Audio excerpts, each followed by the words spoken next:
ये बात उन दिनों की है जब बुद्धा मरवन में अपना समय व्यतीत कर रहे थे। इस समय तक बुद्ध की प्रसिद्धि दूर दूर तक फैल चुकी थी। बहुत दूर दूर से लोग अपनी चिंताओं और परेशानियों का समाधान हेतु बुद्ध के पास आते थे। ऐसे ही एक दिन जब बुद्धा मरवन में अपने शिष्यों को प्रवचन दे रहे थे, तभी एक अधेड़ उम्र का व्यक्ति अपने नौजवान पुत्र को अपने साथ लिए बुद्ध की तरफ चला आ रहा था। जब यह प्रवचन स्थल के पास पहुंच गए तो बुद्ध ने एक नजर उन पर डाली और इशारे से बैठने के लिए कहा। जब प्रवचन समाप्त हो गए और सभी लोग वहां से चले गए तो बुद्ध ने उस व्यक्ति को अपने पास बुलाया और बैठने के लिए कहा। वहां चारों तरफ हरियाली छाई हुई थी। मौसम बहुत सुहाना था और तरह तरह के पक्षियों की आवाजें गूंज रही थी। ऐसा नजारा देखकर उस व्यक्ति को अंदर से असीम शांति महसूस हो रही थी। इसके बाद बुद्ध ने उस व्यक्ति से आने का कारण पूछा तो इस पर व्यक्ति ने कहा, तथागत, मैं 2 दिन की लंबी यात्रा करके अपने पुत्र को आपसे मिलवाने लाया हूं। ये मेरा इकलौता पुत्र है और ये हर समय थका थका रहता है। ऐसा लगता है जैसे इसके अंदर कोई जान ही ना हो। इसका स्वभाव भी काफी चिड़चिड़ा सा हो गया है। अगर हम इससे कुछ भी कहते हैं तो यह हमारी छोटी छोटी बातों पर गुस्सा हो जाता है। इसके देखने की क्षमता भी उम्र से पहले ही कमजोर हो गई है और इसके बाल भी सफेद पड़ने लगे हैं। इतनी कम उम्र में इतनी बड़ी उम्र का लगना, मुझे तो कुछ समझ नहीं आ रहा है। तथागत, मैं अपने पुत्र के स्वास्थ्य को लेकर बहुत चिंतित हूं। जब मैं अपने पुत्र को वेद जी के पास लेकर गया तो उन्होंने कुछ औषधि दी और कहा, अपने पुत्र को तनाव कम लेने के लिए कहो। वो अपने दिमाग में बहुत अधिक तनाव लेता है, इसलिए उसकी ऐसी हालत हो गई है।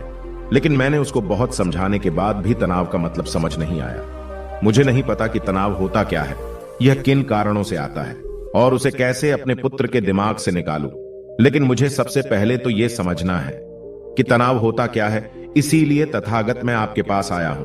कृपया आप मेरी समस्या का समाधान कीजिए। यह सुन बुद्ध उसके पुत्र को बड़े ध्यान से देखते हैं। उसके चेहरे को देखते हैं, उसकी आंखों को देखते हैं और फिर उसके हाथों की नब्ज को भी देखते हैं। यह सारी विधि करने के पश्चात बुद्ध उस व्यक्ति से कहते हैं कि तनाव लेना तो कोई नहीं चाहता, लेकिन फिर भी यह तनाव लोगों के दिमाग को दीमक की तरह पकड़ लेता है और व्यक्ति जान भी नहीं पाता है कि वह तनाव में जी रहा है। लेकिन अगर व्यक्ति तनाव के कारणों को अच्छे से समझ लेता है और तनाव के बारे में कोई ऐसा पैमाना बना लेता है जिससे वह जान सके कि वह कितने तनाव में है, तो वह इस समस्या का समाधान भी खोज सकता है। सबसे पहले तो तुम ये समझो कि तनाव होता क्या है। जब भी कोई व्यक्ति कोई काम कर रहा होता है लेकिन उसका मन कहीं दूर भटक रहा होता है, कल्पनाओं में होता है, तो उसके शरीर और मन के बीच एक दूरी पैदा हो जाती है। यह दूरी जितनी अधिक होगी, व्यक्ति उतनी ही ज्यादा बेहोशी की अवस्था में होता है और शरीर व मन के बीच की इसी दूरी और खिंचाव को तनाव कहा जाता है। आखिर कोई पसंदीदा खेल खेलने के बाद व्यक्ति चुस्ती और प्रसन्नता से क्यों भर जाता है, जबकि उसने तो अपने शरीर को थकाया है। लेकिन समझने वाली बात यह है कि खेलते समय मन और शरीर एक साथ पूरी तरह से उस खेल में केंद्रित होते हैं, जिससे शरीर और मन के बीच दूरी पैदा नहीं होती और कोई तनाव पैदा नहीं होता। और अगर दिमाग में कोई तनाव था तो वो भी दूर हो जाता है। लेकिन इसके विपरीत, जब हम कोई ऐसा काम करते हैं जो हमें पसंद नहीं है, तो हमारा शरीर तो उस काम को कर रहा होता है, लेकिन हमारा मन कहीं दूर कल्पनाओं में भटक रहा होता है, जिससे शरीर और मन के बीच एक दूरी पैदा हो गई और तनाव ने जन्म ले लिया। इसीलिए व्यक्ति को एक समय पर सिर्फ एक ही काम करना चाहिए और अपने तन और मन की सारी शक्ति उसी एक काम पर लगा देनी चाहिए, जिससे व्यक्ति के अंदर तनाव पैदा ही ना हो। इसके बाद बुद्ध ने कहा, तनाव पैदा होने के मुख्य 8 कारण होते हैं और जिसने इन कारणों को समझ लिया वो जीवन भर तनाव मुक्त रह सकता है। मुख्य कारणों में सबसे पहला कारण है अति महत्वाकांक्षी होना। महत्वाकांक्षी होना अच्छी बात है, लेकिन क्या कभी आपने इस बात पर ध्यान दिया है कि इंसान के लक्ष्य कभी पूरे ही नहीं होते हैं। उसका एक लक्ष्य पूरा हुआ नहीं कि वह दूसरे की तरफ भागने लगता है, दूसरा पूरा हुआ तो तीसरे की तरफ, और इस तरीके से वो अपने लक्ष्यों को पाने के लिए जिंदगी भर गोल गोल घूमता रहता है। इसीलिए जो व्यक्ति अति महत्वाकांक्षी होता है, जिसने बड़े बड़े लक्ष्य बनाए होते हैं, वह वर्तमान में कभी रह नहीं पाता है। उसका मन सदैव भविष्य की योजनाएं बनाने में ही व्यस्त रहता है।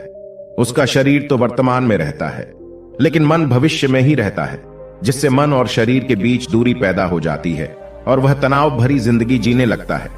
बुद्ध के मुंह से यह बात सुन उस लड़के ने कहा, है बुद्ध, तो फिर इसका मतलब है कि हमें लक्ष्य नहीं बनाना चाहिए, क्योंकि लक्ष्य बनाना भी तो महत्वाकांक्षा ही है। इस पर बुद्ध ने कहा, जीवन में लक्ष्य बनाना कोई गलत बात नहीं है, लेकिन समस्या तब उत्पन्न होती है जब वो अपना पूरा ध्यान उस लक्ष्य से मिलने वाले परिणाम पर ही लगा देते हैं और उसके परिणाम की चिंता करते रहते हैं। व्यक्ति को वर्तमान में जीना आना चाहिए।